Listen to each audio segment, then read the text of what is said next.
Hey everyone, today we're going to look at saltwater versus freshwater and how our vessel reacts when transiting from one to another. You'll likely see this question on a NAV Gen exam. If a vessel goes from saltwater to freshwater and wishes to keep the same draft, you would do what? So first we need to see what happens to our vessel when it transits from saltwater to freshwater. We can first point to these specific gravities. Saltwater has a specific gravity of 1.025. Freshwater has a specific gravity of 1.000. Now substances that have a greater specific gravity than 1 mean that they are more dense than water. So our saltwater is more dense than our freshwater.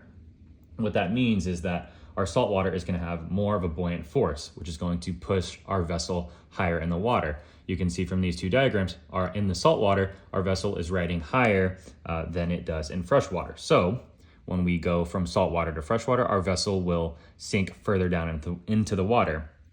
To combat that or keep the same draft, we would need to look at our answer choices and see which one of those makes our vessel rise out of the water.